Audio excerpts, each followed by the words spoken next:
বনলতা যে বিশ্রী ইঙ্গিতটা করলো সেটা তোমরা সবাই বুঝতে পারছো তো? হ্যাঁ, আর এই কথা বলার সুযোগটা কিন্তু ওকে আমরাই করে দিয়েছি। আমি বুঝতে পারছি না তোমরা কেন এত ওভার রিঅ্যাক্ট করছো। বনলতা পুরো বিষয়টা বুঝতে পারছে না, কোনটা সত্যি কোনটা মিথ্যে আমরা তো জানি না। বনলতা ভুল বুঝছে, এমন তো হতে পারে কৃষ্ণ কোথাও একটা কাজে গেছে, সেখানে গিয়ে ফেসে গেছে। দাদা, আপনার সত্যি মনে হচ্ছে আমরা ওভার রিঅ্যাক্ট করছি? মানে যা যা হচ্ছে তারপরেও?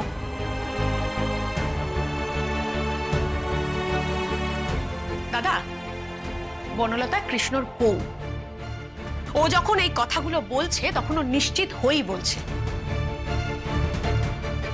আমি একটা কথা বলছি তোমাকে, অনেক হয়েছে কিন্তু, হ্যাঁ অনেক হয়েছে, আমরা অনেক সহ্য করেছি, আর পারছি না।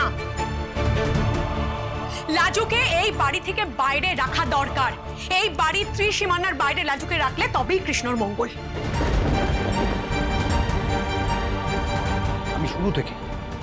আমি শুরু থেকেই ওর আশার এগেনস্টে ছিলাম।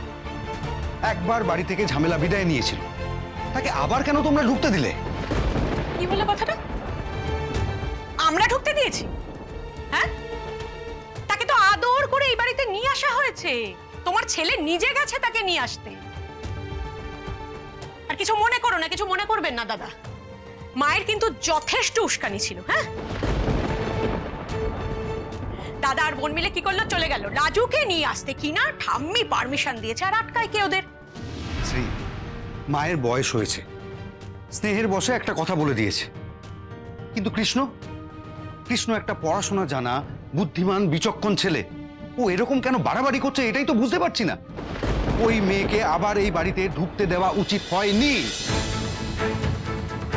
একটা কথা শোনো, আমি আর দিদি ভাই আমরা দুজনে কিন্তু প্রথম থেকেই এটার এগেইনস্টে ছিলাম। যেদিন প্রথম লাজু এই বাড়িতে এসেছিল সেদিন এই বাড়ির উঠোন থেকেই আমরা ওকে বিদায় করতে চেয়েছিলাম, কিন্তু না, বাড়ির অনেকের তখন দরদ উতলে পড়েছিল তার উপরে।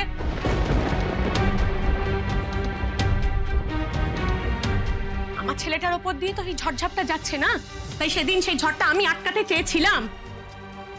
ঠিকই তো ঠাকুরপো, একদম ঠিক কথা। এ বাড়িতে আমি, ছোট আর বনলতা ছাড়া লাজুর এখানে থাকা নিয়ে কেউ কোনো আপত্তি জানায়নি। বিশেষ করে তোমার এই দাদা, সেই সময় তো একেবারে দয়া সাগর হয়ে গিয়েছিল। আমরা কিন্তু জানতাম ঠিক এই রকম কিছু ভেতরে ভেতরে গন্ডগোল বাঁধবে। বলো না, বনলতার প্রশ্নের কি উত্তর দেবে তুমি? এই যে বনলতা জিজ্ঞেস করছে তার উত্তর কি? কৃষ্ণ এখন কলেজে গিয়ে বসে আছে লাজুর, কি উত্তর দেবে বলো? আমি একটা জিনিস বুঝতে পারছি না, তোমরা কেন এরকম দোষারোপ করছো? কৃষ্ণ লাজুকে গ্রাম থেকে নিয়ে এসেছিল কেন? যে এখানে হোস্টেল পাবে, সেখান থেকেও পড়াশোনাটা করবে। তো হোস্টেলটা লাজু পেল না, সেই কারণে ওকে এই বাড়িতে নিয়ে এসছে, এখান থেকে যাতায়াত করবে যতদিন না হোস্টেল পাবে। তো কৃষ্ণ তো একটা ভালো কাজ করতে চেয়েছে, সেই ব্যাপারে আমি ওকে হেল্প করবো না, সেটা আমি অন্যায় করছি? চুলোয় যাক লাজুর পড়াশোনা দাদা, চুলোয় যাক। লাজুর পড়াশোনা হলো কি হলো না সেটা আমি কেন কেয়ার করব? না মানে ওর পড়াশোনা করার জন্য আমার সংসারটা জ্বলে পুড়ে ছারখার হয়ে যাক, তাতে আমি কিছু ভাববো না সেটা নিয়ে। না, একটা জিনিস ভেবে দেখুন, আজকে বনলতা যে বিশ্রী ইঙ্গিতটা করলো সেটা তোমরা সবাই বুঝতে পারছো তো? হ্যাঁ, আর এই কথা বলার সুযোগটা কিন্তু ওকে আমরাই করে দিয়েছি। দুধকলা দিয়ে কাল সাপ পুষেছি না, এই সাপ তো ছোবল মারবেই এখন, আর যাকে মারবে সে তো রুখে দাঁড়াবেই। একেবারে ঠিক কথা।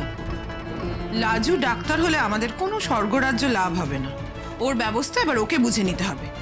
ওকে অনেক ঠেকনা দেওয়া হয়েছে, আর না। এই যে তুমি বললি কৃষ্ণ তোমার কথা শুনবে, পড়াশোনা শুরু হয়ে গেছে, এবার একটা বাড়ি দেখে লাজুকে সেখানে তুলে দিতে হবে।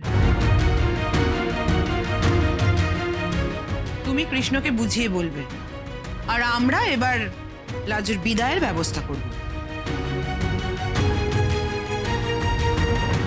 আর তোমাকেই এটা নিশ্চিত করতে হবে যে কৃষ্ণ যেন আবার লাজুকে এই বাড়িতে ফিরিয়ে নিয়ে চলে না আসে। মানে আমাকে বলছো?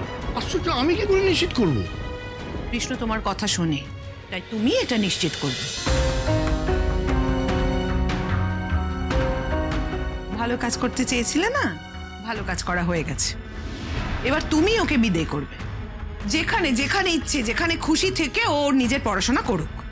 তো একটা জিনিস বোঝো, মা কি রাজি হবে?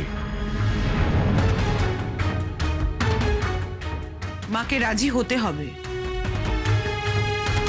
উনি কি এইরকম একটা কুৎসিত সম্পর্ক হবে জেনেও লাজুকে এই বাড়িতে রাখবে?